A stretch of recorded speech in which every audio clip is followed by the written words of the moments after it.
Good evening, all of you. बैठ जाओ।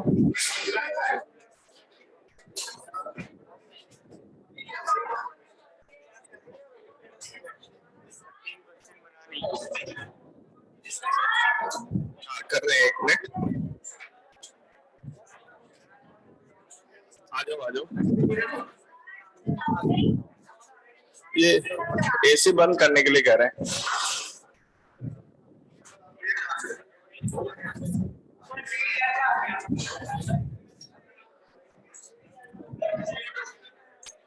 उनसे बता दो, इनसे बता दो क्या करना है। भैया वो क्या कह रहे हैं देख लो। इधर वाला एसी चलाना है, ये बंद करना है, जो भी है देख लो।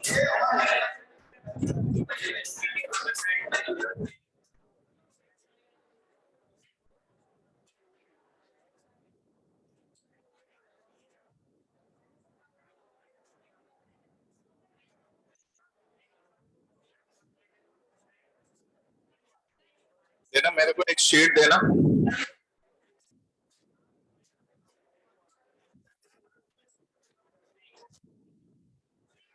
ये गेट लगा दो, गेट लगा दो, गेट।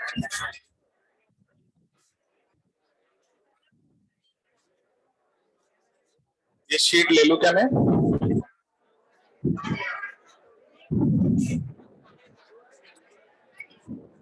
हाँ, डिस्कशन कर रहे हैं।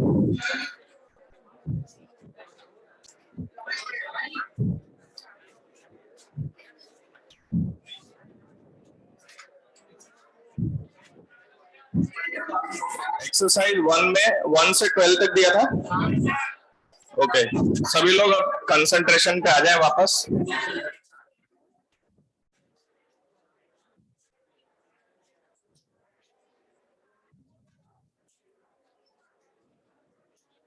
देखो इधर, एक्सरसाइज 1, क्वेश्चन नंबर 1, 2। जिसका नहीं हुआ हाथ जरूर खड़ा करना है ना। क्वेश्चन नंबर 3, देखिए कुछ लोगों को डाउट है, करते हैं हम लोग इसको सॉल्व। इसमें क्या कहा हुआ है, एक थिन यूनिफॉर्म डिस्क है। इधर सुनो पहले, बस आपको कंफ्यूजन के लिए क्या उसके अंदर ही रखा हुआ है ना स्क्वायर, तो आप उसके डायमेंशन पता कर लो। हालांकि मैक्सिमम लोगों ने कर लिया है, कम से कम 10 लोगों को डाउट है, तो हम इसको डिस्कस करेंगे। तो देखिए इसमें क्या है, एक डिस्क है यूनिफॉर्म, और ये डिस्क जो है उसमें से आपने क्या किया, r/2 रेडियस हटा दिया। तो ये लो, r/2 रेडियस हटा दिया। तो अब ये डिस्क कितना है? ओके, फिर ये आपसे क्या कह रहा है, has been cut as shown inside the hole the square plate of same mass per unit area. मतलब दूसरा जो प्लेट लाके रख रहे हैं उसका सिग्मा सेम है। अच्छा, उसको कहां पे रखा लाके? यहां पर ऐसे रख दिया। ओके, तो इसमें समझने वाली चीज क्या है कि सबसे पहली बात तो आपको इस स्क्वायर के पहले साइड निकाल लेने चाहिए। तो इस स्क्वायर का साइड ऐसे आएगा, देखो ये, हाँ ये 2r है ना, 2r cos 45, क्योंकि ये एंगल 45 डिग्री होता है। तो 2r cos 45, 2r/√2। इधर देखो, दैट इज √2r। पहले ये बताओ, ये सबको समझ में आ रहा है? ठीक है। अब देखो कंसेप्चुअली अगर हम देखें, अच्छा ये r है क्या? ओके, हाँ ये r है, तो ये r है, तो ये कितना हो जाएगा? ये है आपका r cos 45, तो ये r/√2, तो ये भी r/√2। इतना समझ में आया? अच्छा, कंसेप्चुअली क्या है कि अगर इसमें मेरा वो छोटा वाला डिस्क मिला होता तो बहुत आसान होता, क्योंकि बड़े डिस्क का मुझे पता है और स्क्वायर का आपको पता है कि अगर वो यूनिफॉर्म है तो उसका सेंटर ऑफ मास उसका ज्योमेट्रिक सेंटर हो जाएगा।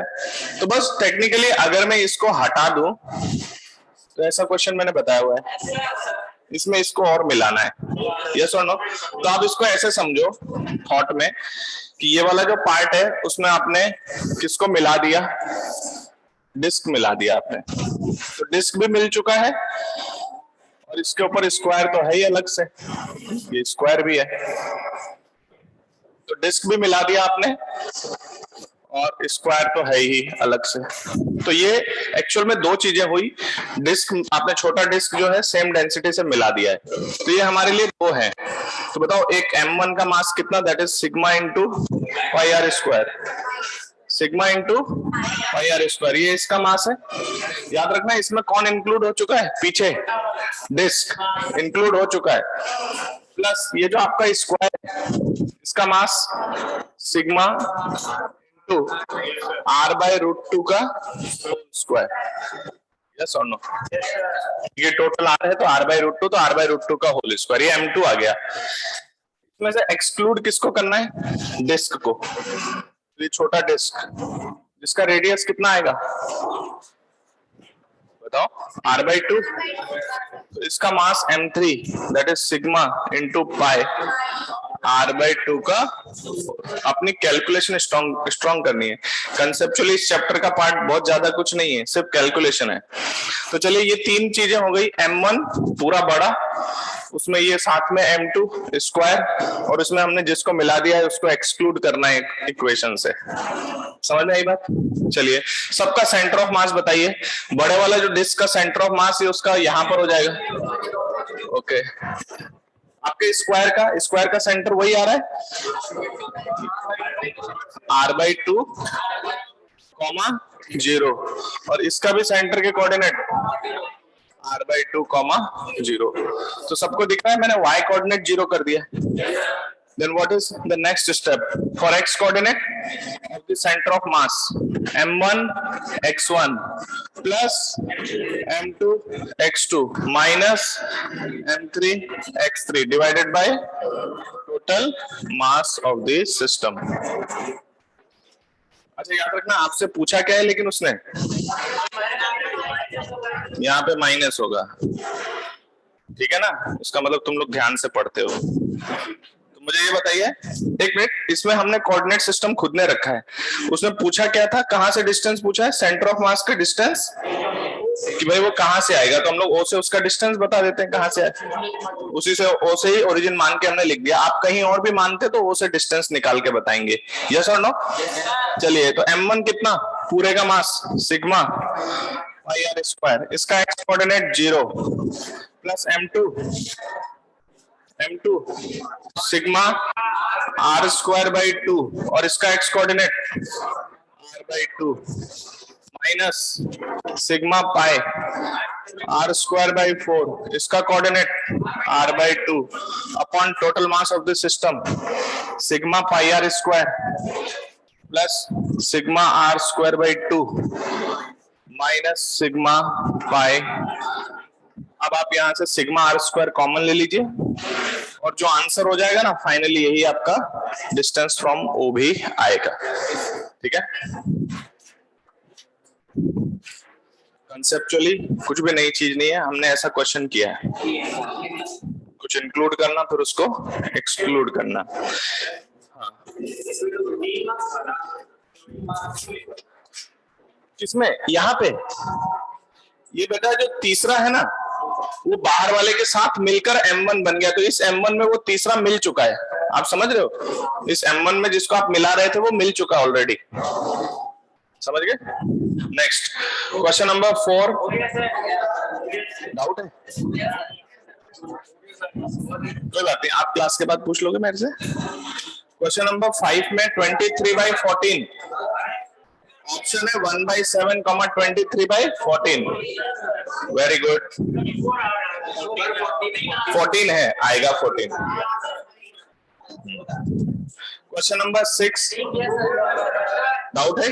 चलिए देखो, अगर किसी को डाउट है ना तो उसमें कोई दिक्कत नहीं है, क्योंकि ये लर्निंग टाइम है, तो डेफिनेटली आप 10 में से 5 क्वेश्चन 6 क्वेश्चन आप कर पाए, बाकी हम डिस्कस करेंगे।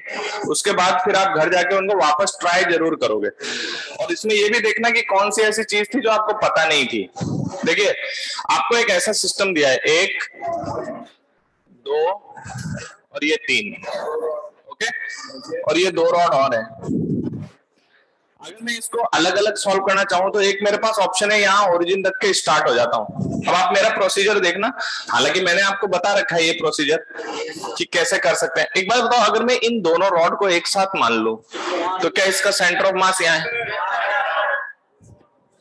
2m यहाँ रख दिया, ये दोनों रॉड का सेंटर ऑफ मास है, लेफ्ट वाले दोनों। अच्छा इधर भी देखो, बहुत अच्छा है, इसका मास m, इसका मास m, इसका आपको एक मिनट ऐसा करना कोई जरूरी नहीं है, आप चाहो तो कोऑर्डिनेट रख के अपने हिसाब से करना है इसको, ठीक है। मैं इसको कैसे कर रहा हूँ, इसका मास, इसका मास, इसका मास, क्या तीनों बराबर है? तो इस m का और इस m का centre of mass mid point, तो क्या कहते हो ये तीसरा जो है 3m यहाँ आ गया। तो देखो मैंने सिस्टम को रिड्यूस कर दिया किसमें, इनटू 2 पॉइंट मासेस। तो देखिए 2 पॉइंट मासेस में शिफ्ट करने के बाद हम लोग 2 पॉइंट मास के लिए कैलकुलेशन स्टार्ट करते हैं। तो एक मिनट, मैंने कहा कि ये सिस्टम का सेंटर ऑफ मास है, कितने लोगों को ये बात समझ में आ रहा है कि 3m के थोड़ा पास होगा? ठीक है, वेरी गुड वेरी गुड। तो मेरे पास ये d1 डिस्टेंस मान लिया मैंने, ये d2, और आपको पता है कि 2 पॉइंट मास के लाइन ज्वाइनिंग को inverse ratio of their mass divide करता है। तो simple relation 2m1 2md1 equals to 3md2, yes और नो? तो 2d1 इक्वल्स टू 3d2, एक रिलेशन ये आ गया। अच्छा ये दूरी l/2 है, that means your d1 plus d2 that is equals to l/2। तो इसको सॉल्व करने पे आपको क्या निकालना है, d1। तो ऐसा करते हैं d2 एलिमिनेट कर दें, तो d1 plus d2 कितना, 2d1/3 that is equals to l/2। तो your d1 ये आएगा 5/3 equals to l/2। your d1 is 3l/10, yes or no? तो आपको सेंटर ऑफ मास की लोकेशन मिल गई सिस्टम की, यहां से कितनी दूरी पे, d1। आपको c से पूछा जा रहा है दिस सेपरेशन, पाइथागोरस अप्लाई कर दें, ये है d1 और ये है l। तो जो आपका रिक्वायर्ड आंसर d है, सपोज d डैश c से distance that is equal to 3l/10 का whole square plus l square, this will be your answer, okay. और अगर कोई और है ना, इधर देखो, कोई आप दूसरी तरह से करना चाहो, आप यहाँ ओरिजिन रख दो, आप सबको अलग अलग कोऑर्डिनेट लिख के भी कर सकते हो। हाँ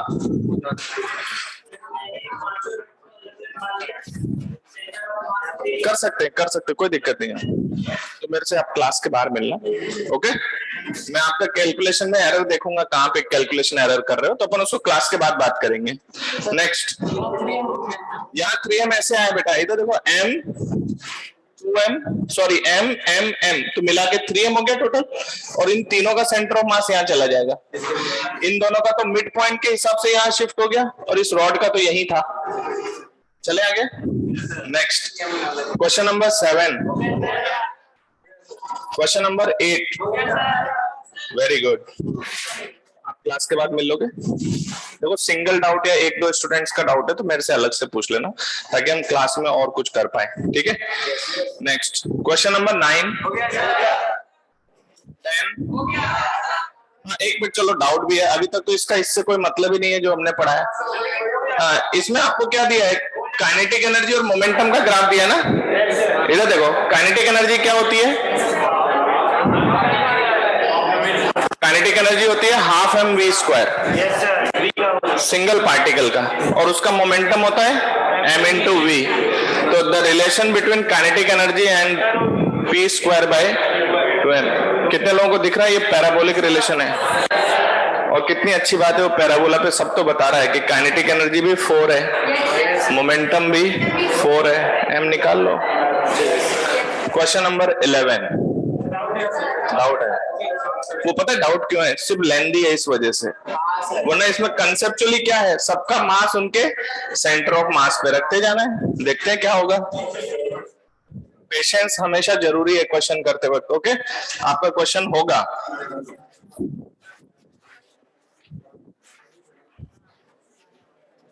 चलो मैं एक एक कोऑर्डिनेट लिखूंगा, एक एक चीज समझना है। मेरे पास क्या है, सबसे पहला पार्ट ये है, देखिए एक इस तरह से आपको सेमी सर्कुलर रिंग दिया, अभी लिखो मत, इधर आपके पास एक रॉड है, फिर दो रॉड है, फिर तीन है, फिर चार है, ऐसा है। फिर इसको दो को ऐसे टच करते हुए एक रिंग है, और ये ऐसे घुमा हुआ है। इतनी बात सबको समझ आ रही है? चलिए, अब आपसे उसने क्या कहा कि ये जो पूरा सेटअप बनाया गया है ये एक वायर फ्रेम है, तो वायर का क्या होगा, मास पर यूनिट लेंथ सेम होगा, तो इसका पूरा लैम्डा हो जाएगा। तो सबसे पहले हम लोग इसके मासेस सेलेक्ट कर लेते हैं। तो मैं इसको पता कैसे सॉल्व कर रहा हूं, एक मास ये, एक मास ये, एक मास ये, और एक पूरा रॉड ले लेते हैं। इसको चार टुकड़ों में बांट के क्यों परेशान हुए? यस और नो? तो मुझे बताइए इसका मास कितना, अगर मैं इसका मास m लिखता हूं तो this is your lambda pi r, इसका रेडियस r है, तो लैम्डा पाई आर इसका मास। तो एक बात बताओ, इसका मास भी m, इसका मास भी m, इसका मास भी m, क्या इन तीनों का मास बराबर है? तो मैंने एक वहां लिख दिया m m m। इसके बाद ये पूरा रॉड है, क्या ये एक यूनिफॉर्म रॉड है? तो इस यूनिफॉर्म रॉड का अगर हम मास देखें तो इसकी लेंथ होगी r plus r plus r plus r, 4r।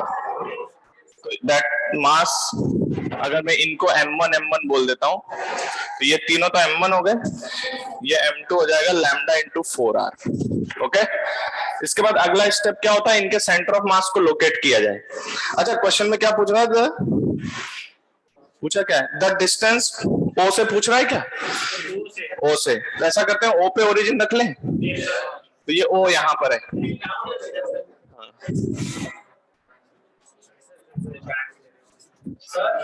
हाँ, उसमें लिखा हुआ है बेटा सारी चीजें, m2 लैम्डा इंटू 4r, पूरे 1 2 3 4, r plus r 2r plus r plus r, ठीक है।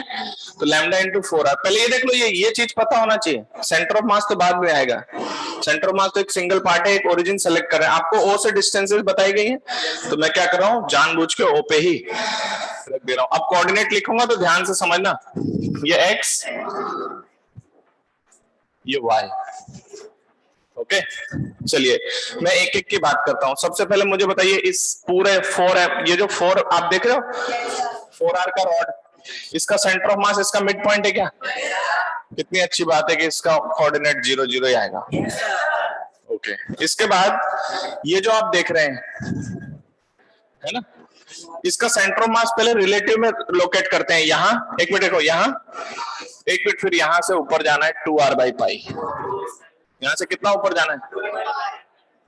अब ये पेशेंस का काम है, देख के घबरा जाओगे तो कुछ नहीं होगा। पता है आपको कि 2r बाई पाई पे होता है। तो मुझे बताइए, ये r है प्लस ये r plus r 2r plus, तो क्या इसका y कोऑर्डिनेट है ये, और x कोऑर्डिनेट r। तो इसके सेंटर ऑफ मास का coordinate r comma 2r plus 2r by पाई। पहले ये बताओ, ये समझ में आया कि नहीं? ये इसके सेंटर ऑफ मास का कोऑर्डिनेट है, इसके सेंटर ऑफ मास का लिख दिया मैंने। चलिए इसी तरह से इसका सेंटर ऑफ मास देखना, इधर से पीछे आएंगे क्या, कितना पीछे आए, r, और नीचे कितना आ जाए, 2r बाई पाई नीचे आना है। ओके, तो इधर r पीछे आओगे तो x कोऑर्डिनेट माइनस r हो जाएगा। इसका सेंटर ऑफ मास का कोऑर्डिनेट है, x तो है माइनस r, और y coordinate 2r plus 2r by पाई, तो माइनस लगा के 2r प्लस 2r बाई पाई, दोनों माइनस में, x भी माइनस में, y भी, पूरा यहां से नापा जाएगा, r plus 2r by pi. Now your third segment, this is the center of mass. यहां से कितनी दूरी पे, 2r, एक मिनट, दूरी पे यानी 2r बाई पाई, कोऑर्डिनेट मतलब नेगेटिव साइड में, minus 2r by pi comma 0। Yes और नो? अच्छा, कुछ मैं कैलकुलेशन करते वक्त कुछ शॉर्ट में लिख दूंगा तो कोई दिक्कत तो नहीं किसी को? चलिए एक बात बताओ, अगर मैं इस सिस्टम का YCM निकालता हूं, एक मिनट, इसका y कोऑर्डिनेट 0 है, इसका y कोऑर्डिनेट 0 है ना, ये दो तो चले गए। अच्छा, इसमें देखो, इसका मास बराबर है, और y कोऑर्डिनेट ये जितना प्लस में है ये उतना, ऊपर न्यूमरेटर 0 हो जाएगा, इसलिए मैं इसका YCM डिक्लेयर कर रहा हूं, YCM इज 0। डायरेक्ट लिख दो, कोई दिक्कत तो नहीं है। Then what is XCM? अब XCM निकालना है, एक एक करके चलते हैं। सबसे पहले ये जो ऊपर वाला है, इस क्या कौन ये वाले, हाँ वो कटेगा, लेकिन अब हम लिख रहे हैं क्योंकि कुछ ना कुछ वैल्यू आएगी ना, तो हमें लिखना जरूरी। वो तो मैंने उसको, ये पूरा 0 था इसलिए इसको फटाफट कर दिया मैंने, लेकिन अब हम यहाँ पूरा लिखेंगे। बताओ उसका मास कितना? Lambda pi r. एक मिनट, lambda pi r, what is its x coordinate? 2r। ये पहला मास हो गया।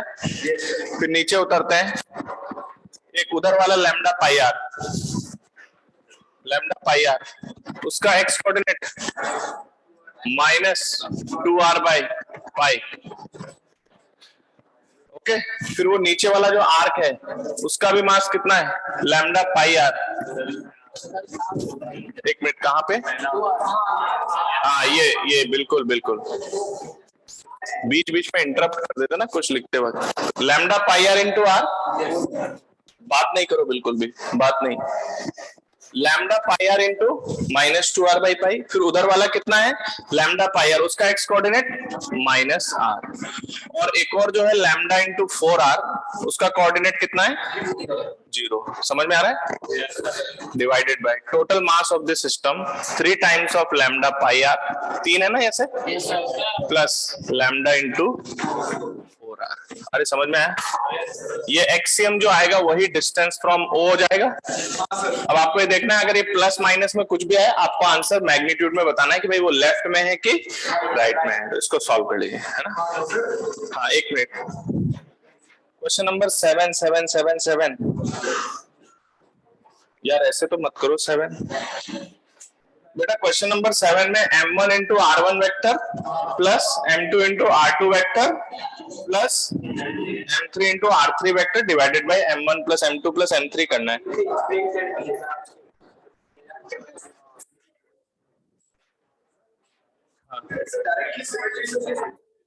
इसको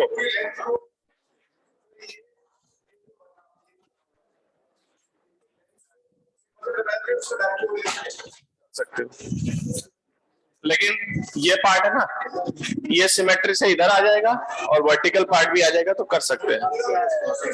हाँ हाँ ले सकते हो। Next question number 12, meaning. देखो इसमें क्या है, कुछ ड्राइंग बनाई है उन्होंने, है ना, तो वो ड्राइंग जिस चीज से बनाई है उसका मास पर यूनिट लेंथ सेम है। और अच्छी बात पता है क्या है, उसने आपको सारे मासेस दे रखे हैं। तो जैसा कि ये 6m है ना, 6m को मैंने देखो यहाँ ड्रॉ किया, तो आपको क्या लगता है, अगर मैं बिल्कुल यूनिफॉर्मली ड्रॉ कर रहा हूं तो एक यूनिफॉर्म रिंग बन जाएगा। इसका मास 6m है और ये सेंटर ऑफ मास पे इसका, मतलब इसका जो सेंटर है उस पे ये सेंटर ऑफ मास आ जाएगा। यस और नो? अच्छा इधर देखिए, फिर इसके बाद एक यहाँ पर है, एक यहाँ पर है, एक इस पॉइंट पे m है, बात नहीं, और नीचे एक m है, और सबके कोऑर्डिनेट वो बता रहा है। तो आप क्या करोगे, इसका क्या पता करना है? y कोऑर्डिनेट बोलो।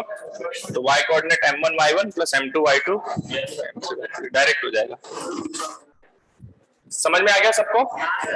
चलिए आज हम लोग सेंटर ऑफ मास की जो प्रॉपर्टीज है, एक्सरसाइज 2 भी दिया है। एक्सरसाइज 2 देखिए, पहले बात नहीं करो कोई भी, अपना टाइम हम लोग बचाएंगे तो उससे मेरे पास से आपको एक एक्स्ट्रा क्वेश्चन मिलेगा। तो आप लोग बिल्कुल, चलिए क्वेश्चन नंबर 1 डायरेक्ट है। Question number 2, question number 2 doubt है? Oh my God.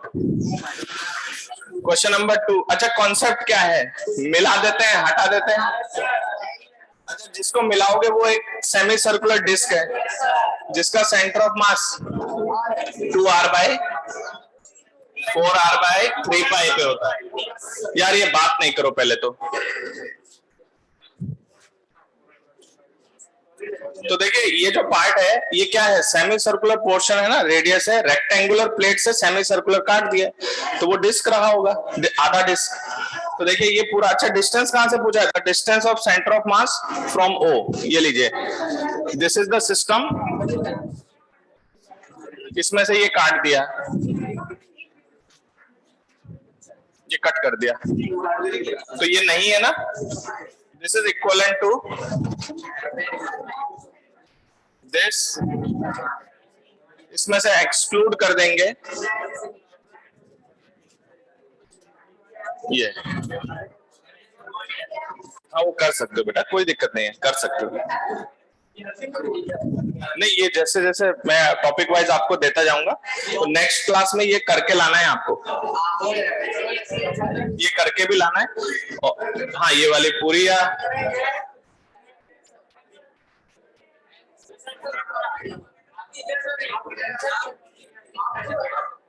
Okay okay वो देख लेंगे, पहले देखो टाइम वेस्ट हो रहा है अपना। यहां पर आपने इसको बना दिया, मुझे बताइए इस स्क्वायर का सेंटर ऑफ मास कहां जाएगा? इसका ज्योमेट्रिक सेंटर, तो ये टोटल लेंथ कितनी है? r, और ये 2r, ओके। तो आप इस सिस्टम को इसके जैसा बता रहे हो, तो आपने ओरिजिन कहां रख लो पता है? O पे ही रख लो, इधर x और इधर y, ये x और ये y। मुझे बताइए इसका सेंटर ऑफ मास का coordinate -r/2, 0, yes or no? What is its mass? Sigma into 2r square, ये आ गया, और इधर ये अगला पार्ट, इसका ये है O पॉइंट, इसका सेंटर ऑफ मास यहां से कितनी दूरी पे है? 4r/3π, r स्मॉल है, एक मिनट, 4r/3π पीछे, तो इसके सेंटर ऑफ मास का कोऑर्डिनेट हो गया -4r/3π, 0, -4r/3π, 0। इसका मास बताइए, सिग्मा पाई r²/2। अब आपको क्या करना है? जस्ट फॉर्मूला लगाना है। तो एक बात बताइए, YCM तो 0 है इस डायग्राम में, सिर्फ XCM आएगा। XCM would be m1x1 minus m2x2 upon m1 plus m2। Very good, m1 minus m2। तो इधर देखो, ये एक्सक्लूड हुआ है तो ये भी एक्सक्लूड होगा।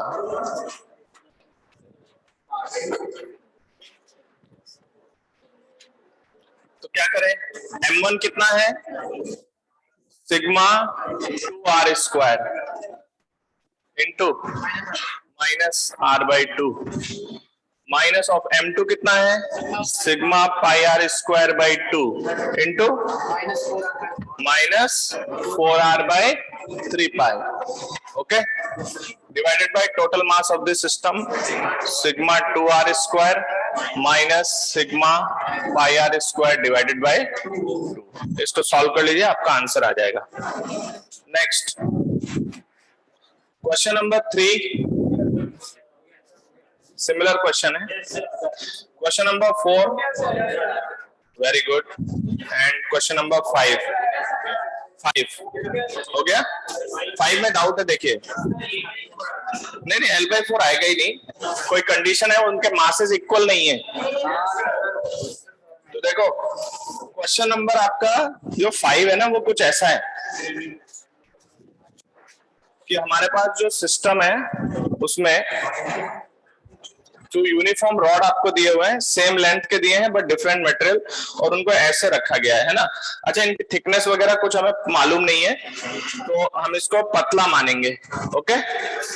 एक रॉड तो ऐसे हुई, इधर देखो, पहले तो एक रॉड ऐसे, दूसरी रॉड ऐसे है। आप इसको एनालाइज करिए। तो ये रॉड यहां से बनना शुरू हो रहा है, और ये मुझे बताओ, ये अगर इक्वल होते तो क्या होता? इसका क्या कहते हैं, इसका मास बराबर आता, लेकिन अभी इनका मास बराबर नहीं है। तो मुझे बताइए, ये इसका मिड पॉइंट है, ये इसका मिड पॉइंट है, तो ये M1 और ये M2। अच्छा एक बात बताइए, जैसे अगर मैं इसके कोऑर्डिनेट की बात करूं तो ये L/2, 0 और ये 0, L/2, यही ना। अच्छा अगर मैं इसका x कोऑर्डिनेट निकालता हूं तो क्या आएगा, M2 L/2 upon M1 plus M2, क्योंकि M1 का ये तो 0 है तो M2 है ना। तो क्या आपको ये बात समझ में आ रही है, एक तो M1 M2 का जो फैक्टर है उसके करस्पॉन्डिंग इनके x कोऑर्डिनेट y कोऑर्डिनेट बराबर नहीं आ सकते। तो इसमें कौन कौन सा ऑप्शन हटा दें, ये ऑप्शन हटा दो, ए और सी, और इवन बी भी हट गया। नहीं, बी में L/2 है, एक L/2 है, वो L/2 पॉसिबल नहीं है, तो एक ही पॉसिबिलिटी है, दैट इज डी। हाँ देखो कैसे भी कर सकते हो, पर जो मैं तरीका बता रहा हूँ उसमें एक ही लाइन में क्वेश्चन सॉल्व हो गया कि आपका x और y कोऑर्डिनेट जो है L/2 तो आ ही नहीं सकता, तो इसमें से एक ऑप्शन, दो ऑप्शन और L/3 भी नहीं आ सकता। तो इसके मतलब उधर जो आपका 2L/3 है उसमें L/2 नहीं आ सकता, तो हमने हटा दिया उसको। ठीक है, चलिए हम लोग आगे स्टार्ट करते हैं। अच्छा ये वाली जो डीपीपी है ये नेक्स्ट क्लास में करें या उसके नेक्स्ट में करें? ठीक है वो देख लेंगे, एक मिनट अभी कंफर्म कर देते हैं, नेक्स्ट क्लास में करेंगे। ओके ओके, बिल्कुल बिल्कुल डिस्कस करेंगे। अब एकदम कॉन्सेंट्रेट हो जाओ।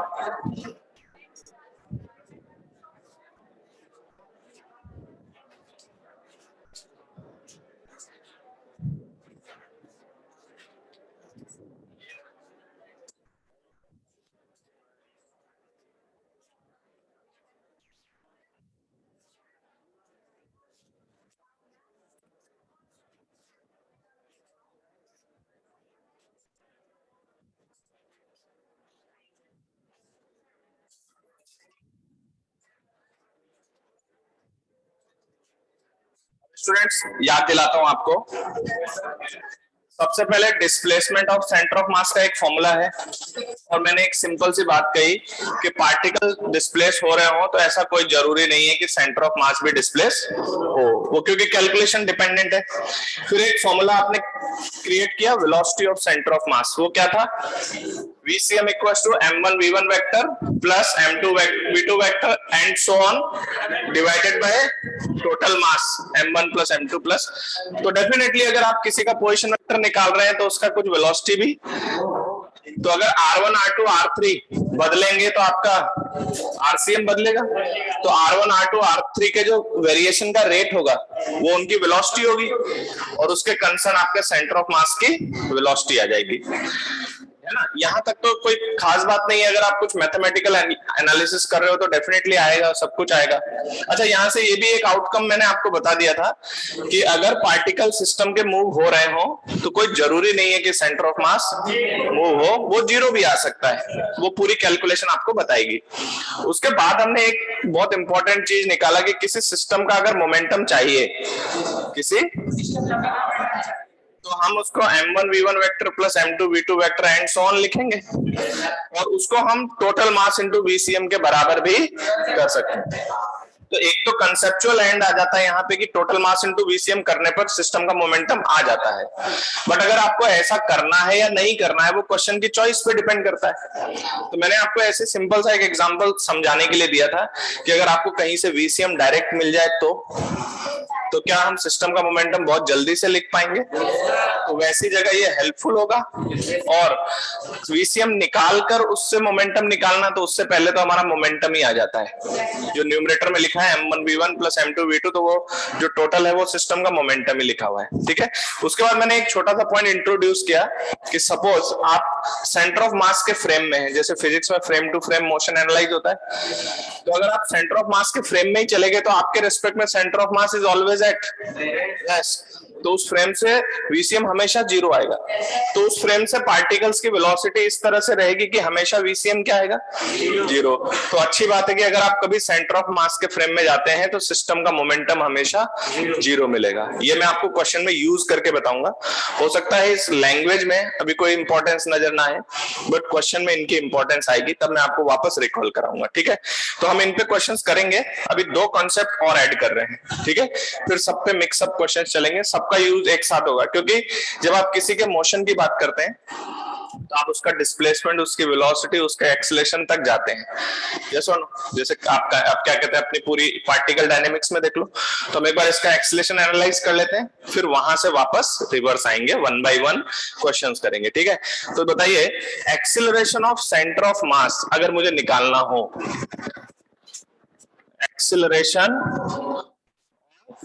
सेंटर ऑफ मास, लिखेगा कोई नहीं, लिखेगा कोई नहीं, दिमाग में लिखने की आदत डालो, अपने आप हो जाएगा। अभी हमने इतनी सारी बातें की हैं, ये सब आपके दिमाग में फीड होनी चाहिए, ठीक है। अब मुझे बताइए एक्सेलरेशन ऑफ सेंटर ऑफ मास क्या है। जैसे सिंपल एक्सेलरेशन निकालते हैं, तो ACM vector is your D by D T of VCM. भाई वेलोसिटी को डिफरेंशिएट कर दो, क्या आ जाता है, एक्सेलरेशन।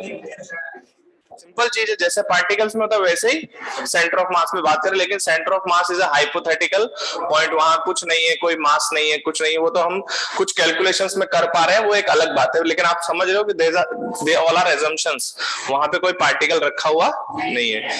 लेकिन अब हम बात कर रहे हैं एक्सेलरेशन, तो उसमें कोई बड़ी बात नहीं है।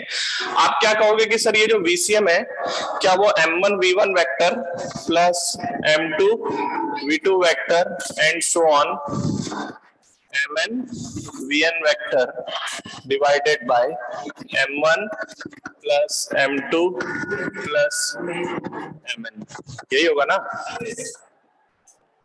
तो अगर मैं इस चीज पर डिफरेंशिएशन अप्लाई करूं तो डिफरेंशिएशन v1 पे चला जाएगा, v2 पे चला जाएगा, vn पे चला जाएगा। तो dv1 by dt is the acceleration of particle 1, then acceleration of particle 2। तो देखो जो सिस्टम है उसके सेंटर ऑफ मास का एक्सेलरेशन वो कितना आएगा, simple formula, that is m1 a1 vector plus m2 a2 vector and so on mn an vector divided by total mass, okay, plus ये सेंटर ऑफ मास का acceleration है। तो आप कहोगे सर इसमें क्या खास बात है, पोजीशन वेक्टर डिफरेंशिएट करवा दिया, वेलोसिटी निकलवा दी, फिर उसको डिफरेंशिएट करवा दिया, एक्सेलरेशन आ गया। डेफिनेटली पार्टिकल के r1 r2 r3 से रिलेटेड है, तो v1 v2 v3 से vcm रिलेट हो गया, a1 a2 a3 से acm रिलेट हो गया। अब इसकी खास बात क्या है वो अब आपको दिखाई देगी। जैसे मोमेंटम में आपने क्या देखा कि टोटल मास इनटू वीसीएम करने से सिस्टम का मोमेंटम आ जाता है। तो देखो सेंटर ऑफ मास कैसे एक्सेलरेट होगा इस फॉर्मूले से निकालेंगे। तो पहली बात तो ये समझना है कि ये फॉर्मूला जितनी वैल्यू देगा उतना सेंटर ऑफ मास का एक्सेलरेशन होगा। ऐसा हो सकता है कि ये जीरो भी आ जाए, चाहे आपके पार्टिकल एक्सेलरेट कर रहे हो। मान लीजिए सिस्टम के पार्टिकल अपना एक्सेलरेट कर रहे हैं, बट ऐसा हो सकता है कि ये कैलकुलेशन जो आएगा वो बताएगा। अब मैं आपको बताता हूं कि ये जो न्यूमरेटर में लिखी हुई चीज है ना वो क्या है। मुझे बताइए m1 a1 is the net force acting on particle 1। अच्छा m2 a2, m3 a3 is the net force on particle 3। तो m1 a1 जो है वो पार्टिकल 1 पे लगने वाला नेट फोर्स है। मान लो पार्टिकल 1 पे 50 तरीके के फोर्स लग रहे हैं, तो आप 50 फोर्स का वेक्टर सम करोगे, फिर m2 पे भी सारे फोर्स लिख के जोड़ दें। तो क्या आपको लग रहा है कि यहाँ पर m1 के सारे फोर्स प्लस m2 के सारे फोर्स प्लस m3 के सारे फोर्स सबको वेक्टर एडिशन किया जा रहा है? तो जो आपका सिस्टम है उन सब में आप इनको एड ऑन कर रहे हो। अब मेरी बात को ऐसे समझना, सपोज मैं यहाँ पे खड़ा हूं, है ना, या मैं नहीं खड़ा होता हूं, हम ऐसा कर लेते हैं। सपोज मेरे पास ये वेज है और ये एक ब्लॉक है। सपोज मैं इन दोनों को एक सिस्टम में मान रहा हूं, तो मैंने कहा कि इस ब्लॉक पे भी फोर्सेस लग रहे होंगे और वेज पे भी फोर्सेस लग रहे होंगे। अच्छा, इसमें मैं एक ऐसे फोर्स की बात कर रहा हूं जो इंटरनल है। कैसे पता है? इस वेज पर और इस ब्लॉक पर एक नॉर्मल रिएक्शन लग रहा है जो एक्शन रिएक्शन पेयर है। याद रखना, ये मैग्नीट्यूड में लिखा है। मैथमेटिकली अगर मैं इसको n वेक्टर लिखता हूं तो this is minus n vector.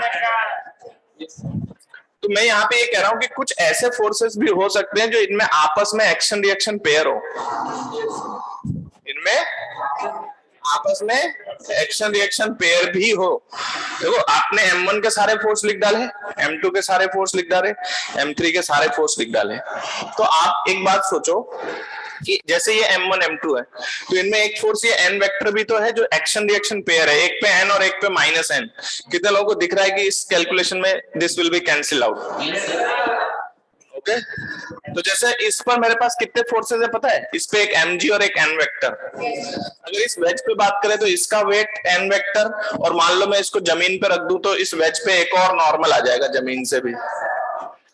तो इस ब्लॉक पे जैसे मेरे पास दो फोर्स है, एक नॉर्मल रिएक्शन और एक mg, इसी तरह से मेरे पास इस वेज पर एक नॉर्मल रिएक्शन, एक mg और एक जमीन से नॉर्मल रिएक्शन। आपको ध्यान से सुनना, आप लोग 11th में हो तो मैं वही हैबिट डेवलप कर रहा हूं जिससे आपका क्वेश्चन बहुत तरीके से एनालाइज होगा। तो एक बात बताइए, हमारे पास जो सिस्टम है ना उसमें आपको सारे फोर्स जोड़ने हैं। इस ऊपर ऊपर क्या दिख रहा है आपको, M1A1, M1 का सारे फोर्स, M2 के सारे फोर्स, M3 के सारे फोर्स, M4 के सारे फोर्स, इसका मतलब सारे फोर्स जोड़ दूंगा मैं। तो जैसे इस एग्जांपल में आपके पास दो है ना, तो इसमें जितने फोर्स है सबको सोचो कौन कौन लग रहा है, लगा दिए। पर आपको पता है इस वेक्टर एडिशन में वो तो कट जाएंगे जो एक्शन रिएक्शन पेयर होंगे, हाँ या ना। अच्छा सपोज इस ब्लॉक पे फ्रिक्शन लग रहा हो तो क्या वो फ्रिक्शन वेज पे भी है, that is an action reaction pair और नॉट। तो क्या आपको लग रहा है ये जो न्यूमरेटर में लिखी हुई चीज है ये था तो सारे फोर्सेस का सम, लेकिन इसमें कुछ चीजें गायब हो गई। कौन सी चीजें गायब हो गई, तो एक्शन रिएक्शन पेयर तो गायब हो गया। इसका मतलब ये जो न्यूमरेटर में लिखी हुई चीज है ये सारे फोर्सेस का सम, बट हम इसको अब ऐसे बुलाएंगे, it is the vector sum of external forces, क्योंकि जो इंटरनल थे उनको क्या होना है, कैंसिल आउट। तो इस सिस्टम पर, सिस्टम मतलब सबको मान लो जो है जिसको आप एज ए सिस्टम मान लो, जैसे block and wedge is your system, तो उस सिस्टम पे सारे फोर्स जोड़ने थे, सिंपल बात कर रहा हूं, लेकिन उसमें वो फोर्स कट गए जो इंटरनल है, एक्शन रिएक्शन पेयर है। तो क्या आपको ये समझ में आ रहा है कि जो ऊपर वाला न्यूमरेटर है ये इस सिस्टम पर लगने वाले सारे एक्सटर्नल फोर्सेस का वेक्टर सम है, इसमें कौन कैंसिल आउट हो गया। तो ये इक्वेशन जो हमने लिखा है ना M1A1 vector plus M2A2 vector, तो ये सिस्टम के सेंटर ऑफ मास का एक्सीलरेशन है, and this value can also be written as, बहुत इंटरेस्टिंग प्रॉपर्टी देखना, that is equal to summation F external divided by M total। Okay ये interesting property आ गई।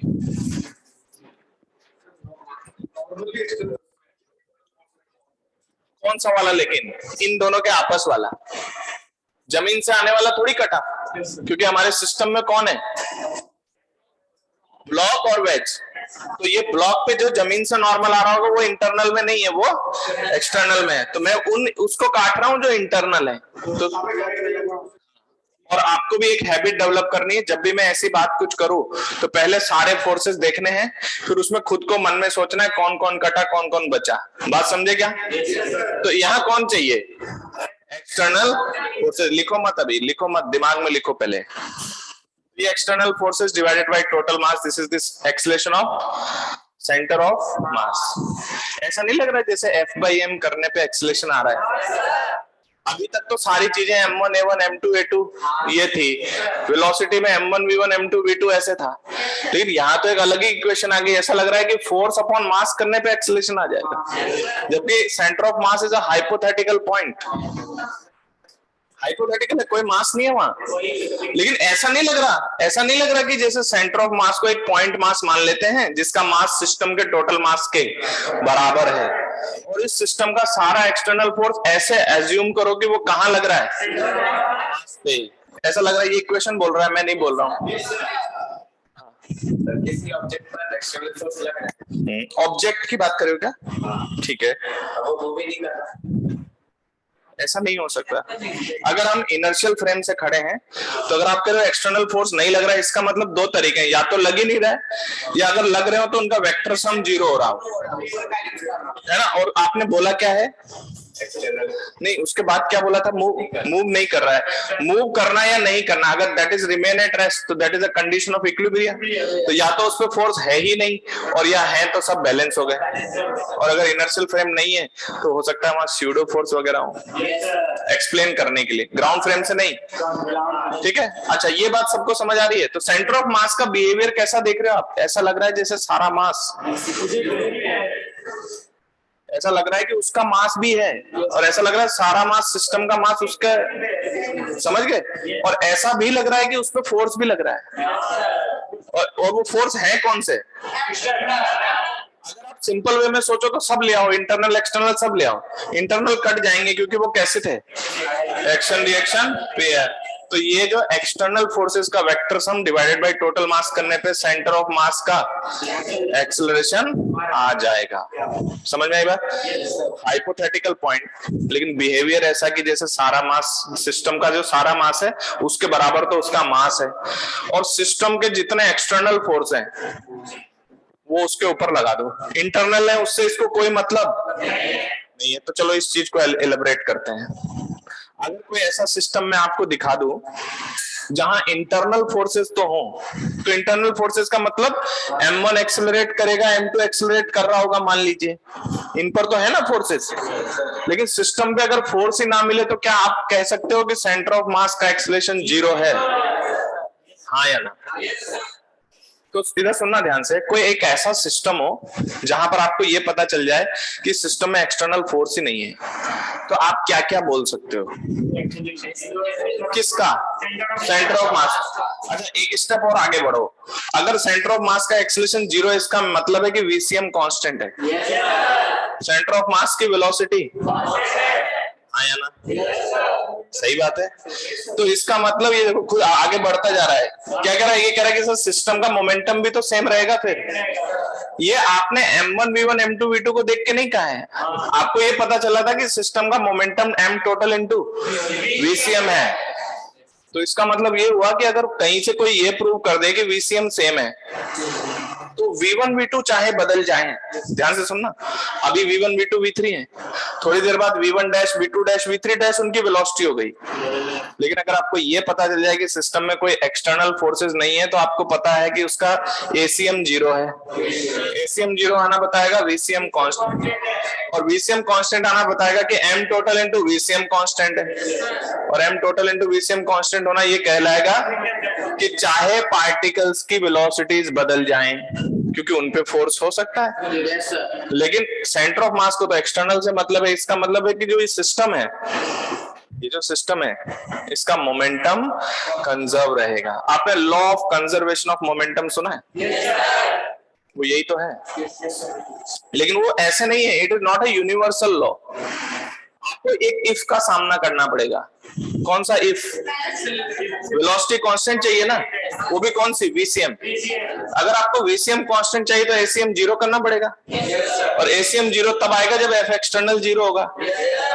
तो बिना F एक्सटर्नल को चेक किए क्या हम लगा सकते हैं? तो पहले क्या चेक करना है?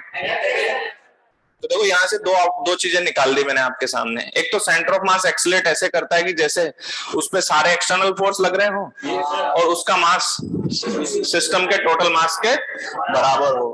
और इसके साथ एक और चीज आपके सामने प्रूव हो रही है, that is the law of conservation of momentum. And law of conservation of momentum क्या कहता है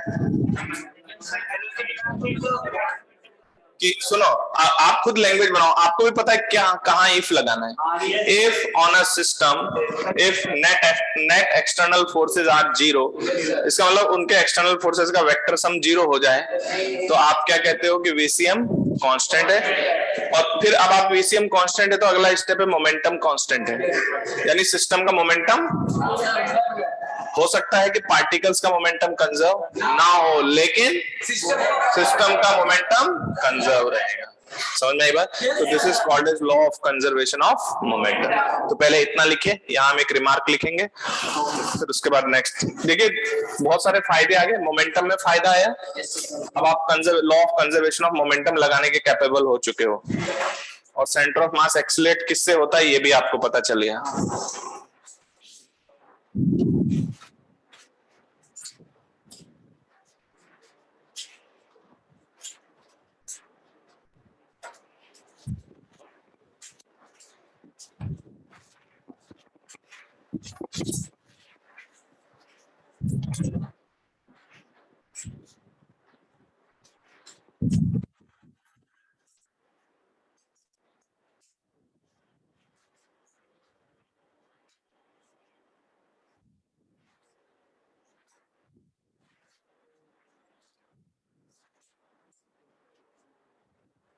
देखिए ऑनलाइन स्टूडेंट्स के लिए डीपीपी है ना, मैं कन्वे कर दूंगा मैसेज, तो वो डीपीपी आपको भी मिल जाएगी ऑनलाइन स्टूडेंट्स को।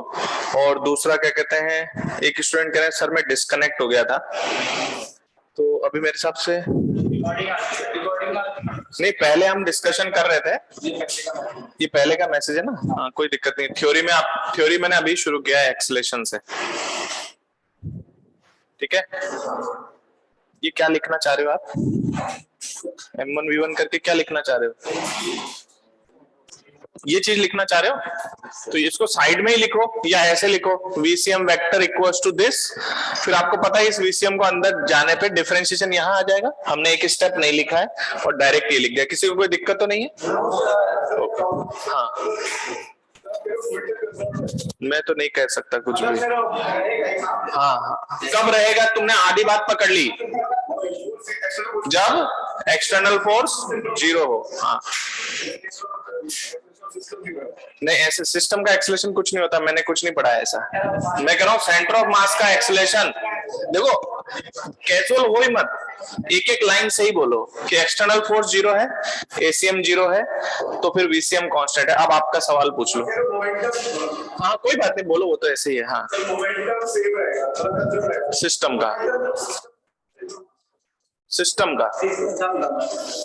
सिस्टम का सेंटर ऑफ मास का भी कंजर्व रहेगा। हालांकि सेंटर ऑफ मास का मोमेंटम कहने का कोई मतलब नहीं है,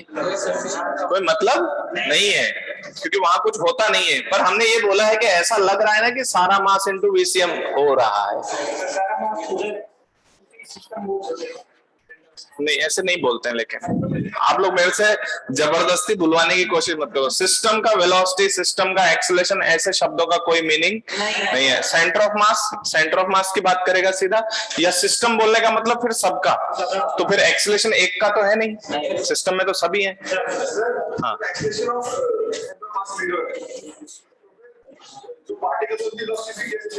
इंटरनल से बोला तो, जैसे मान लो, सिंपल सोच लो, थोड़ी देर के लिए इतना सोचो, मेरे हाथ में चौक है, मैंने धक्का दिया तो मेरी वेलोसिटी में कुछ चेंज आया, इसके वेलोसिटी में कुछ चेंज आया, और हम दोनों के बीच में जो फोर्स है वो इंटरनल है। लेकिन थोड़ी देर के लिए मान लो हम दोनों के ऊपर कोई एक्सटर्नल फोर्स ना हो, तो ये भी तो पॉसिबिलिटी है। तो मैं क्या कर रहा हूँ, M1 पे फोर्स है, M2 पे है, इसके लिए मना नहीं किया मैंने, लेकिन M1 M2 का मिलाकर अगर सिर्फ इंटरनल ही हो तो वो तो इस पे तो कट जाएंगे इस फॉर्मूले में, तो वहां से एक्सटर्नल 0 हो जाएगा। तो नीचे स्टेटमेंट लिखे कि centre of mass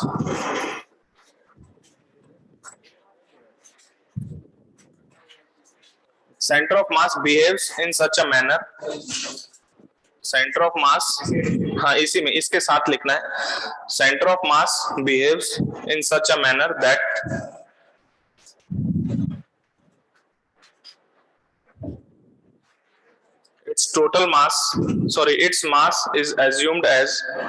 its mass is assumed as total mass of system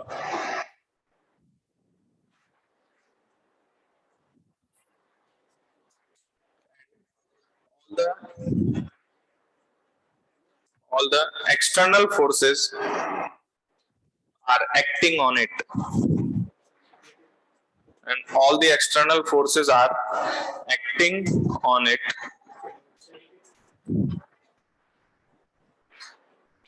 Center of mass behaves in such a manner that its mass is assumed as total mass of system, and all the external forces are acting on it, okay?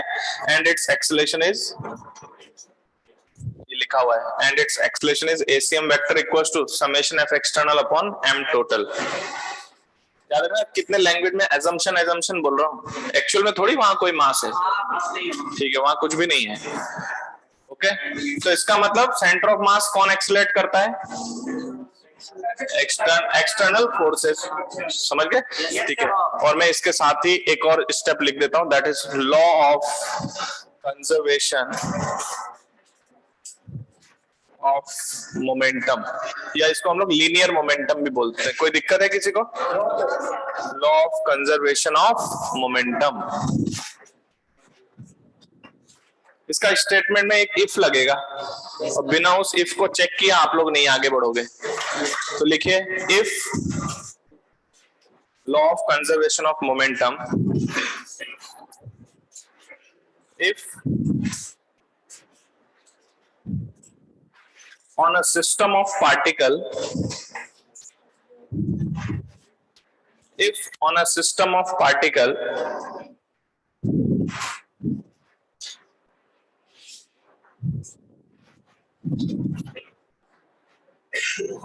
external forces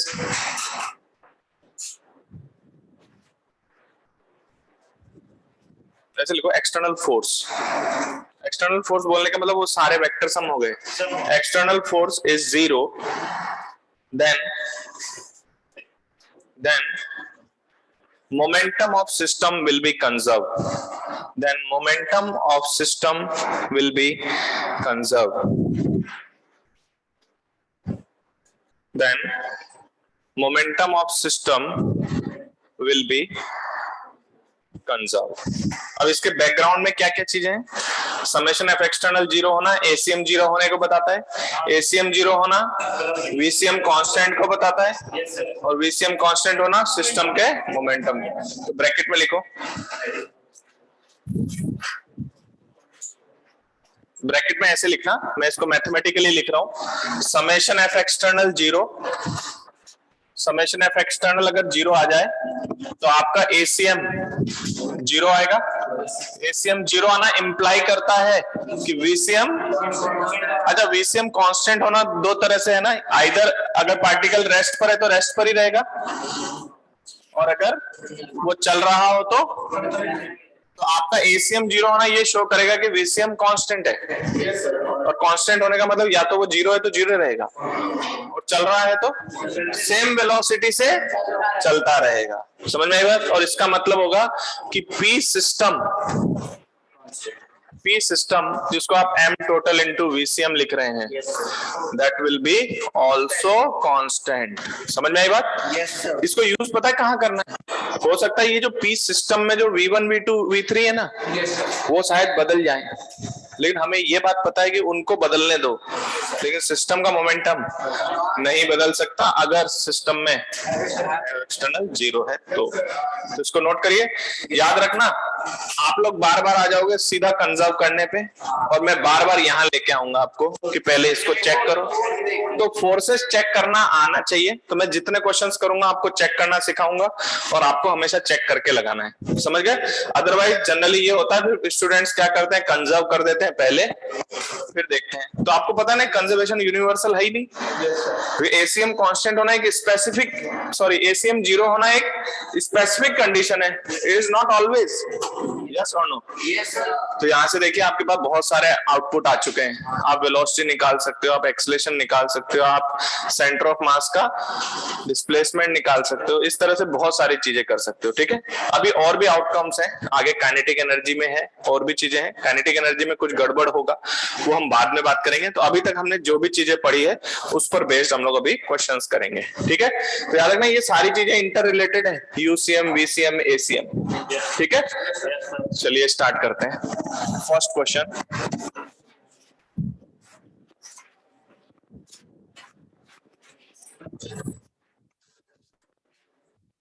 देखो एक simple question है मेरे पास, ये x axis, ये Y axis. Okay, मेरे पास एक m मास का particle है, एक मेरे पास 2m मास का पार्टिकल है। इसकी वेलोसिटी इस डायरेक्शन में है, that is √2v0 along 45 degree with x axis, और ये जो m पार्टिकल है इसकी वेलोसिटी इस डायरेक्शन में है, दैट इज v0। अब क्वेश्चन में न्यूमेरिक डेटा दिया होगा।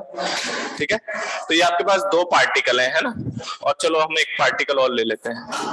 ये हमारा एक और पार्टिकल है जिसका मास 3m है, और इसकी वेलोसिटी नेगेटिव y डायरेक्शन में है, और ये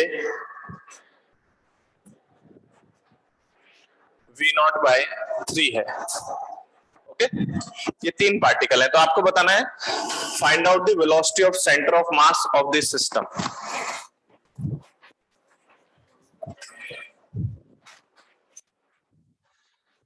about velocity of center of mass of the system. कोई खास बात दिख रहा है क्वेश्चन में? कोई खास बात नहीं है? आपके पास सारे पार्टिकल है और सबकी वेलोसिटी, तो मुझे बताइए अगर मैं पहला वाला पार्टिकल m कह रहा हूं तो इसकी वेलोसिटी कितनी हो गई v1 vector v naught i cap. कोई खास बात नहीं है, फॉर्मूला लगाना है। 2m जो है उसके वेलोसिटी कुछ v2 वेक्टर है, कितना है बताइए? तो अगर हम इस वेलोसिटी को रिजॉल्व करते हैं तो एक मिनट, ये v2 वेक्टर कुछ ऐसे है इस डायरेक्शन में, ये v2 v नॉट है √2 टाइम्स, तो ये x एक्सिस के साथ 45 डिग्री बना रहा है। yes, इसका कंपोनेंट इस तरफ √2 v नॉट cos 45 यानी 1/√2, और ये इधर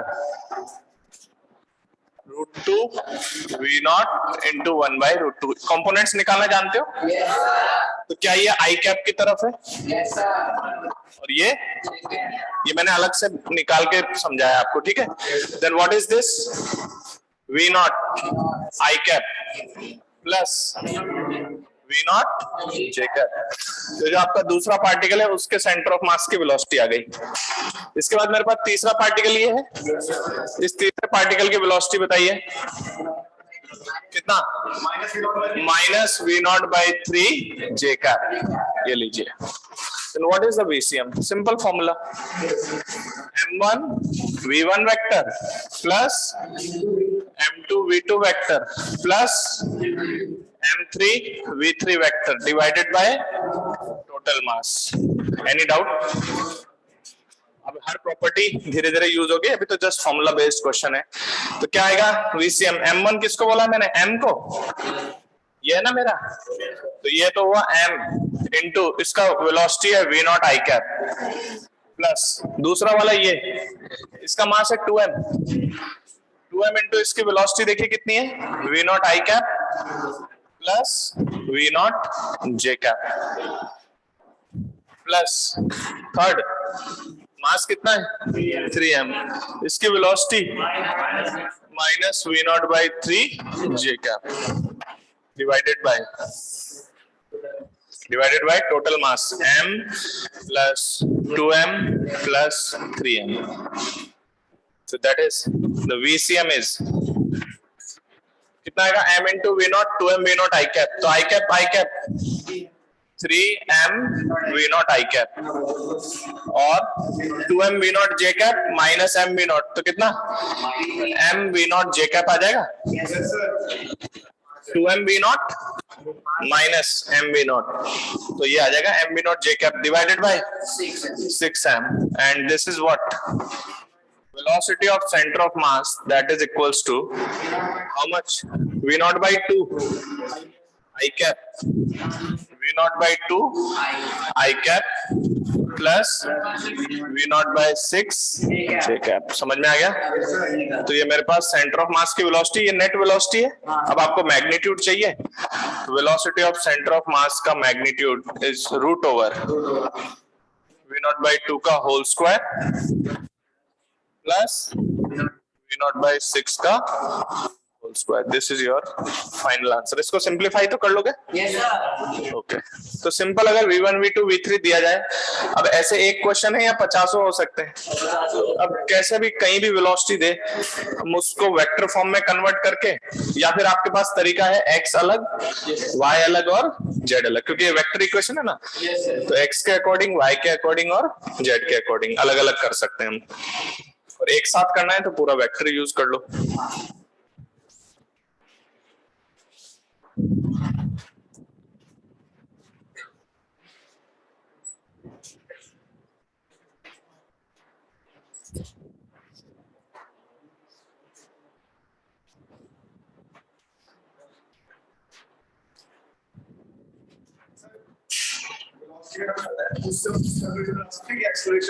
नहीं नहीं, आपको वेलोसिटी का फंक्शन नहीं पता है, आपको वेलोसिटी पर्टिकुलर वैल्यू पता है, आपको ये नहीं पता कि इसकी वेलोसिटी थोड़ी देर बाद बदली की नहीं बदली। बताओ भाई, मैंने कहा कि किसी इंस्टेंट पर ये वेलोसिटी है, अब ये बदल रही है कि, आपको क्या पता? हम आपको वेलोसिटी का फंक्शन देंगे तब आप पता कर सकते हो कि दैट इज चेंजिंग और नॉट। समझ में आया? इसको नोट कर लिए तो नेक्स्ट क्वेश्चन।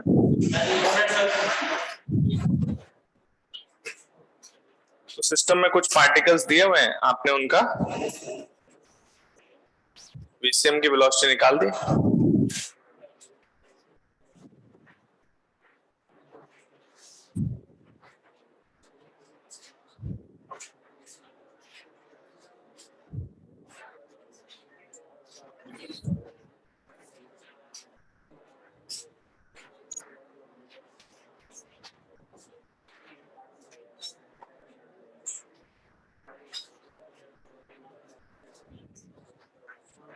ये डायग्राम हटा दो।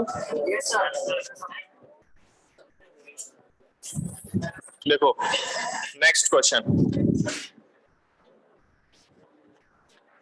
मेरे पास एक यूनिफॉर्म रॉड है, ये मैं पिछले क्लास में समझा चुका हूं आपको, तो हम इसको टाइम वेस्ट ज्यादा नहीं करेंगे। ये मेरा एक यूनिफॉर्म रॉड है,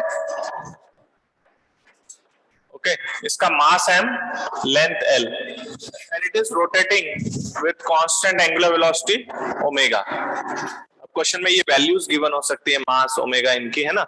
मैं इस मोमेंट पे इसको x एक्सिस बोल रहा हूं और इस मोमेंट पे मैं इसको y एक्सिस बोल रहा हूं, ओके।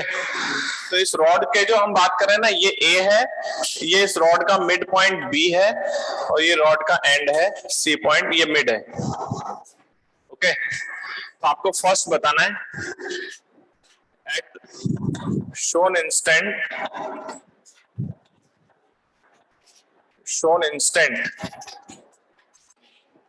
मोमेंटम ऑफ रॉड, इस रॉड का मोमेंटम चाहिए।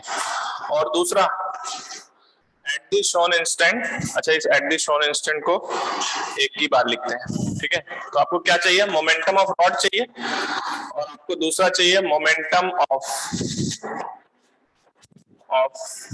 BC part of rod. Rod का भी एक पार्ट यूज कर रहे हैं, ठीक है।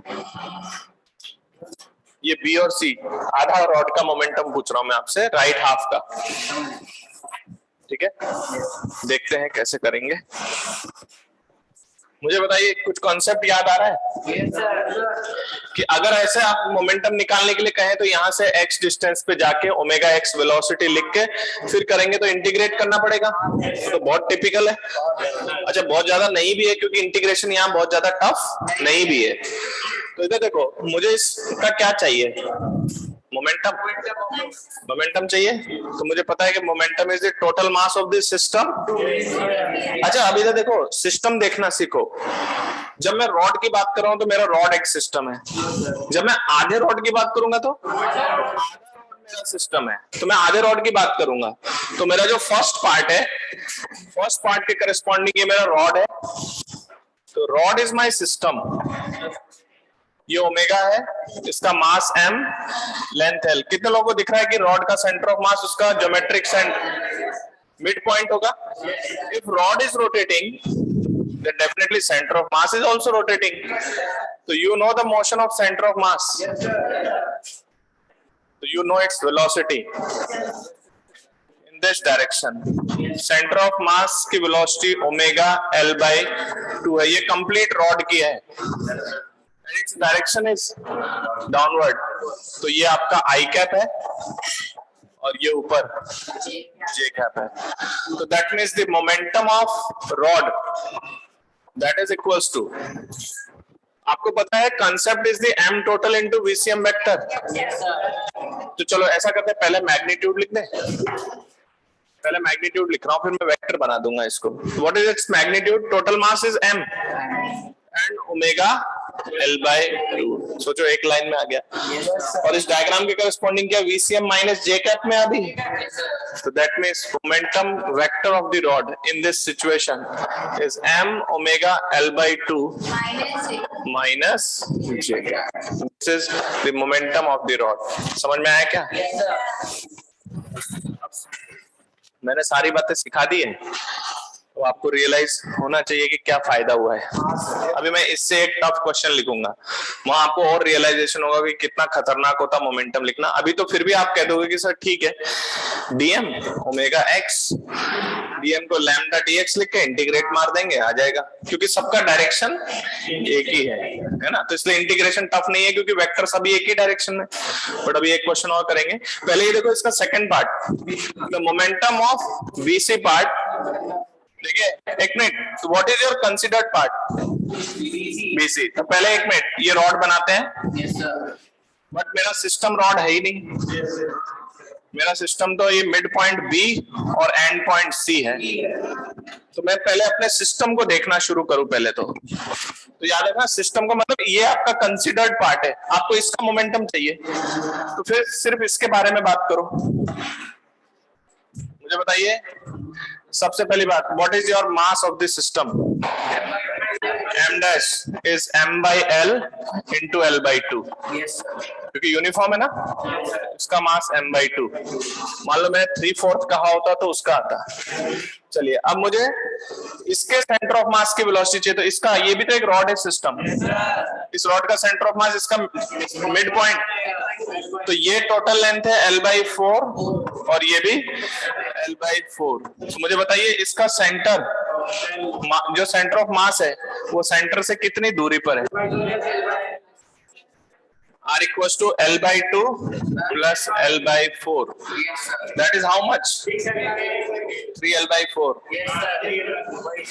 तो इसको हम घुमाएंगे ओमेगा से, तो velocity of centre of mass of BC part, क्या ये भी ऐसे घूम रहा है?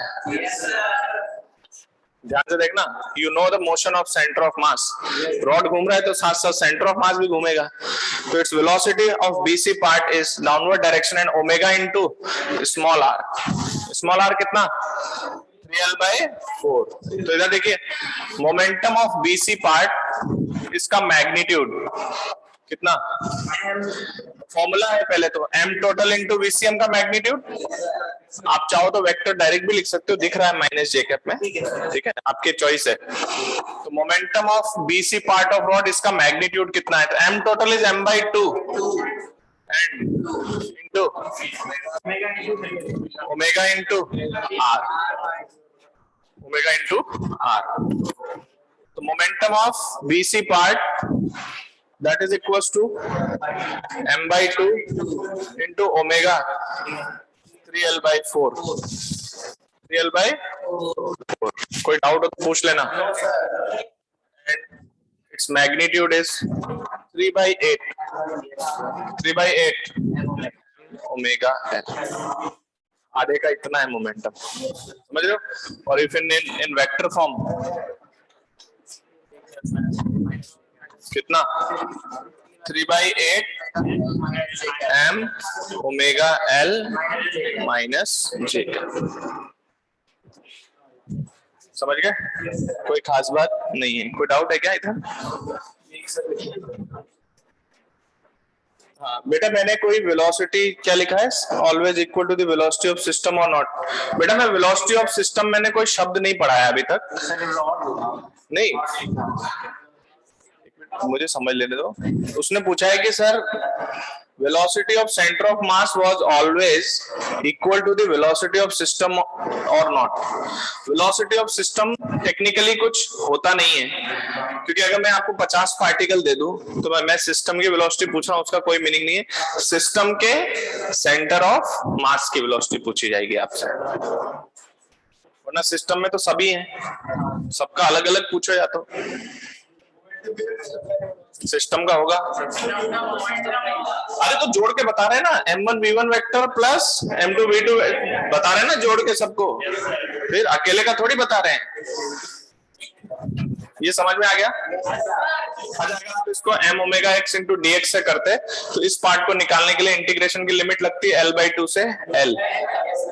ठीक है, चलिए अब मैं आपको एक थोड़ा सा कॉम्प्लिकेटेड चीज दिखाता हूं जिसमें आपको लगेगा कि यस सर ये थोड़ा टिपिकल होता है इसमें मोमेंटम निकालना, लेकिन सेंटर ऑफ मास ने बचा लिया। देखते हैं कैसे।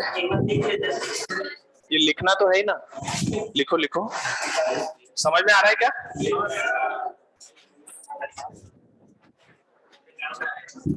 डाउट है, आप इधर ध्यान दो, है ना सर। एम बता दीजिए कि नहीं आया। एम डैश, अच्छा ये एम डैश पूछ रहे हैं, कहाँ पे एम डैश लिखा मैंने? ये एक मिनट बेटा, ये जो टोटल मास है ना वो यूनिफॉर्मली डिस्ट्रीब्यूटेड है, तो टोटल मास m है, तो इसका लैम्डा जो है जिसको हम dm by dl कहते थे उसको मैं m by l लिख सकता हूँ, तो m by l into l/2, आधा उसका लेंथ है तो m by 2। इवन ये लिखने की भी जरूरत नहीं थी, यूनिफॉर्म है तो आप खुद ही पता कर सकते हो कि वो आधा है। ये मैंने इसलिए लिखा है कि कोई और पार्ट भी यूज करे, मान लो मैं 5l by क्या कहते हैं, मान लीजिए मैं इसमें से यूज करूं 3l/4, तो फिर उसके अकॉर्डिंग मास निकालेंगे।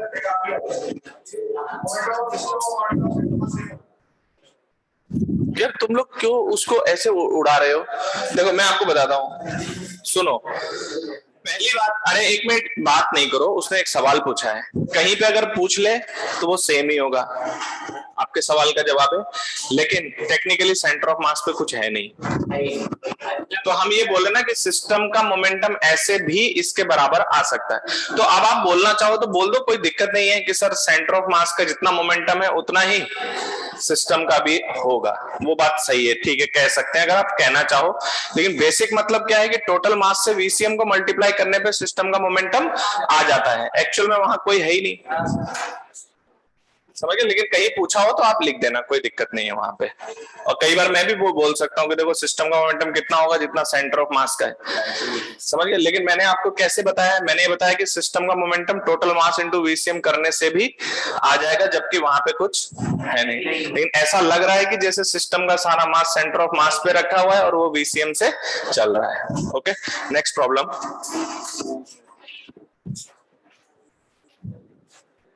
बस इतना सा मिटा रहा हूं ताकि मेरा भी काम चलता रहे ना। देखो एक मेरे पास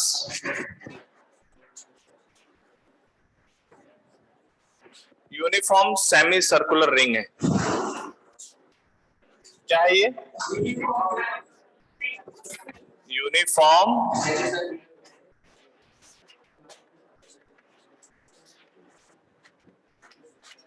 ओके, इधर देखो, इसका मास m, रेडियस r, और ये बोर्ड के प्लेन में घूम रहा है, ठीक है? यार पहले ही सवाल करने लग जाते, बहुत सही तरीका नहीं है, मतलब मैं कुछ बोलूं तुरंत उसके पीछे से सवाल नहीं आना चाहिए। मैंने बोला ये घूम रहा है तो यानी मैं बनाऊंगा उसको, अगर मैं जब क्वेश्चन लिख दूं और मैं पूछूं कि घूम रहा है, फिर तुम पूछो कि सर आपने तो बताया नहीं कहाँ घूम रहा है, तो मैं बता रहा हूं ये ओमेगा से घूम रहा है अपने इस एंड के अबाउट बोर्ड के प्लेन में। आपके दिमाग में ये आना चाहिए कि सर ने बोला घूम रहा है तो कैसे घूम रहा है, क्या बताएंगे?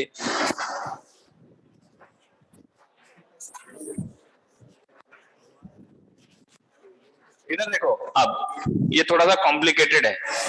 एक यूनिफॉर्म रिंग है सेमी सर्कुलर, और उसको एक एंड के अबाउट इस बोर्ड के प्लेन में घुमा रहे हैं, तो आप समझते हो ये ऐसे घूमता रहेगा, यू है ऐसे रिंग घूमेगा, समझ गए? ठीक है, इस इंस्टेंट पर मैं यहाँ पे एक्स एक्सिस वाई एक्सिस भी रख देता हूँ। Suppose this is my x axis, this is my y axis, और मैंने आपसे पूछा find out magnitude of momentum of semi circle. Okay, अब लिखेगा कोई नहीं, इधर देखो, पहले आपको इसका मोमेंटम चाहिए, मैं मैग्नीट्यूड ही पूछ रहा हूँ, इवन मैं ना वेक्टर भी लिख दूंगा, मैंने आई कैप जे कैप रखा हुआ है, हम क्वेश्चन लिखने में टाइम वेस्ट नहीं करें, हम पूरा लिखेंगे, है ना? तो देखिए अभी अगर आपने ये चैप्टर नहीं पढ़ा होता और ये क्वेश्चन आपके सामने होता तो आपके लिए कितनी कॉम्प्लिकेसी है। पहले तो बताओ, ये इनफाइनाइट पॉइंट मासेस का सिस्टम है, तो मुझे बताइए, अगर मुझसे कहा जाए कि इसका मोमेंटम कहाँ है, तो पहले इसका डीएम उठाना पड़ेगा। चलो मान लो वो भी उठा लिया, उसका ये रेडियस वेक्टर है क्या? तो क्या ये डीएम सर्कुलर मोशन कर रहा है इस सेंटर के अबाउट? इसकी वेलोसिटी इसके रेडियस वेक्टर के परपेंडिकुलर ऐसे होगी, होगी। अच्छा, यहां से यहां तक और भी बहुत सारे हैं, अभी तो एक ही दिखाया है मैंने। अगर मान लो यहाँ किसी की बात करें तो उसको यहां से कनेक्ट करेंगे, ये वेलोसिटी ऐसे है, ये सेम डायरेक्शन नहीं है, अलग अलग है। अच्छा, और देख लो, यहाँ आ जाते हैं। हाँ? इसकी वेलोसिटी कुछ इस तरफ है, इसकी वेलोसिटी कुछ ऐसे है।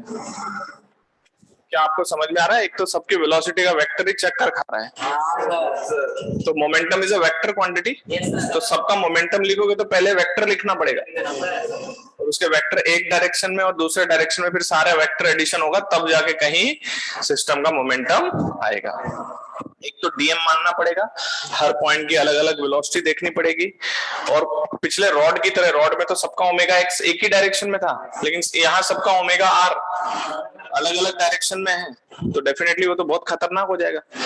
लेकिन हम इसको भूल जाते हैं अब, क्योंकि हमारे पास दूसरी टेक्निक है। क्या है टेक्निक? कि अगर हमें सेंटर ऑफ मास की वेलोसिटी मिल जाए तो समझना वो नेट वैल्यू दे देगा। अच्छा, सबका इंडिविजुअली क्या है हमें उससे मतलब भी नहीं है, हमें तो पूरे का पूछा गया। तो हम इस सिस्टम का पहले ढूंढते हैं सेंटर ऑफ मास। तो देखिए, इसका सेंटर ऑफ मास इसके सेंटर से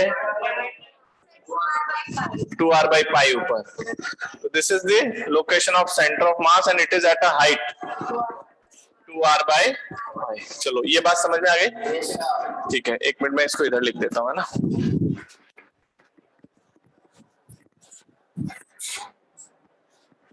तो ये मेरा सेंटर ऑफ मास है, और इसकी हाइट अगर हम देखें ये वाली, तो ये कितनी है? 2r by pi। ओके, अच्छा इसको सेंटर ऑफ मास को इससे ज्वाइन कर दो। एक मिनट, कितने लोगों को दिख रहा है कि ये पूरा सिस्टम घूमेगा, तो इसके रिलेटिव सेंटर ऑफ मास तो यही है, तो centre of mass is also rotating about this point. भाई ये आपका रिंग ऐसे है ना, थोड़ी देर बाद घूम के यूं आ जाएगा, तो रिंग जैसे जैसे घूमेगा वैसे वैसे उसका सेंटर ऑफ मास भी घूमता जाएगा, यानी centre of mass is also performing circular motion. ये है इसकी डिस्टेंस कितनी, ये कैपिटल आर और ये स्मॉल आर। पहले स्मॉल आर देख लो, value of small r is root over, ये कैपिटल आर, ये 2r by pi, तो कैपिटल आर का whole square plus 2r by pi का होल स्क्वायर। कैलकुलेशन करते रहेंगे, ये हो गया, ये स्मॉल आर आ गया। Now what is its velocity? तो किसी सर्कुलर मोशन में वेलोसिटी कैसे निकलती है? रेडियस वेक्टर इसके परपेंडिकुलर जाएगा इधर, omega cross r equal to v होता है ना, इस डायरेक्शन में ये आपका VCM है।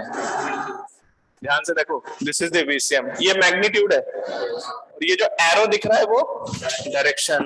और अच्छी बात है कि कोई इंटीग्रेशन करना नहीं है, जो इससे यहाँ पे टोटल मास रख के जो मोमेंटम आएगा वही मोमेंटम का magnitude. Then what is this value? Omega small r. तो अगर मैंने आपसे सिर्फ मैग्नीट्यूड पूछा होता, एक मिनट, मैग्नीट्यूड पूछा होता, तो this is as per concept total mass of this system and magnitude of velocity of centre of mass, yes और नो? चलिए, टोटल मास कितना? m, VCM कितना? Omega r. तो ये आपका जो सेमी सर्कल है उसके मोमेंटम का magnitude and that is m omega, और स्मॉल आर अंडर रूट। वो खतरनाक आपको बताया था इंटीग्रेशन कुछ, वो बनाने की जरूरत नहीं है, ये सीधा क्वेश्चन सॉल्व हो गया। तो 2r by pi का होल स्क्वायर। तो this is the magnitude of momentum of this semi circle. समझ में आया कि नहीं? तो आपका सेमी सर्कल घूमेगा तो उसके रिलेटिव सेंटर ऑफ मास की पोजीशन फिक्स है, तो वो भी घूमेगा तो सेंटर ऑफ मास भी उनके साथ साथ घूमेगा। तो सेंटर ऑफ मास की वेलोसिटी देखकर ही हम इसका मोमेंटम डिटरमाइन कर सकते हैं।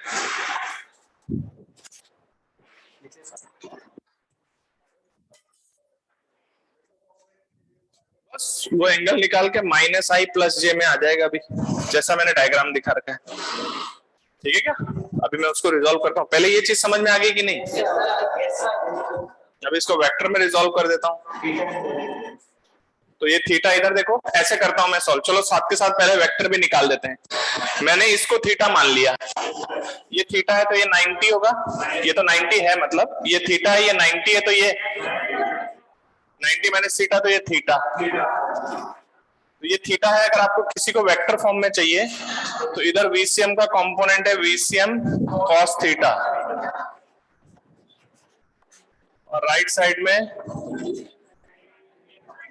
VCM sin theta. तो अगर आप मुझसे इसका momentum as a vector form कहोगे ना इस सेमी सर्कल का, तो मैं कहूंगा ठीक है, total mass into VCM vector कर दो। Okay, total mass is m, VCM vector that is VCM sin theta i cap. बोलो, VCM sin theta i cap and minus या एक minute plus VCM cos theta minus j। आप चाहो तो cos theta sin theta की value रखो, मैं ऐसे सॉल्व कर दूंगा कि ये फटाफट आ जाएगा। कैसे देखो, मैंने यहाँ से जो है ना ये m हो गया, बताइए VCM को क्या लिख रहे हैं, ओमेगा स्मॉल r, तो omega small r sin theta i cap minus omega small r cos theta j cap, ये पूरा वेक्टर फॉर्म में आ गया। ओके, तो इधर देखिए omega into r sin theta है ना, सीधा देखो r sin थीटा डायरेक्ट आपके पास है, ये r नहीं ये r है, ये थीटा है, तो sin theta component is 2r by पाई, तो m ओमेगा कॉमन ले लो, सीधा सीधा r sin theta is your 2r by pi i cap minus r cos theta, ये स्मॉल r का cos theta component that is capital R J cap. Yes और no? This is the momentum of semi circle. समझ में आया क्या? तो अभी ये मोमेंटम है,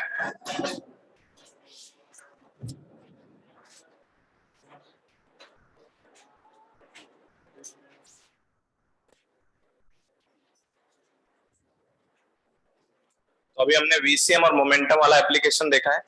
नेक्स्ट क्लास में सेंटर ऑफ मास के डिस्प्लेसमेंट के क्वेश्चंस आएंगे, उसमें क्वेश्चन में कभी एक्सीलरेशन आ जाएगा, कभी वेलोसिटी आ जाएगी, कभी कुछ आ जाएगा, तो वो सारे क्वेश्चंस रहेंगे। फिर कंजर्वेशन ऑफ जो मोमेंटम एक बात कही है उसके क्वेश्चंस रहेंगे।